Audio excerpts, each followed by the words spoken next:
Pure culture. It contains only a single species of microorganism, while mixed culture have two or more species of microorganism. अब ये pure culture का क्या मतलब है? Pure का मतलब से समझ आता है एकदम प्योर, जिस चीज़ में कोई भी इम्प्योरिटी ना हो उसे हम कहते हैं pure. It is used to accurately study the characteristics, behavior and specific role of a particular microbe in disease or industrial processes। अब ये प्योर कल्चर का यूज़ क्यों होता है?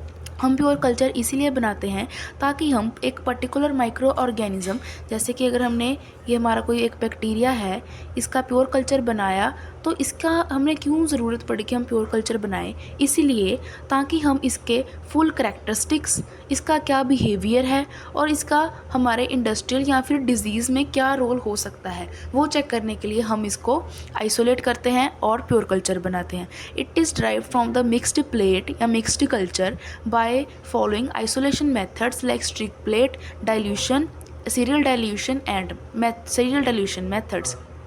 अब ये देखो, ये देख के और क्लियर होगा, ये हमारी एक मिक्स्ड कल्चर प्लेट है। अब ये मिक्स्ड कल्चर का क्या मतलब है? इसमें ये जो डिफरेंट कलर के आपको दिख रहे हैं, ये हमने एक तरह से माइक्रो ऑर्गेनिज्म दिखाए हैं।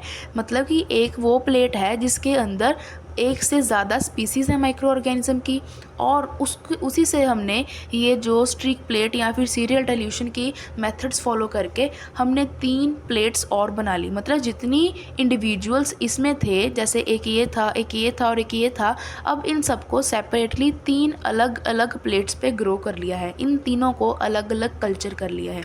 तो ये मतलब होता है प्योर कल्चर का। अब हम देखिए कि अगर हमने किसी पर्टिकुलर एक ऑर्गेनिज्म की स्टडी करनी हो तो ऐसे मिक्स्ड प्लेट में करना तो बहुत मुश्किल है, पर अगर हमारे पास उसकी एक सिंपल सिर्फ उसी की प्लेट हो जिसमें सिर्फ एक वही ऑर्गेनिज्म हो, तो उसमें हम आसानी से उसकी करैक्टरिस्टिक्स स्टडी कर सकते हैं और उस पर कोई भी एक्सपेरिमेंट जो है वो परफॉर्म कर सकते हैं। Thank you.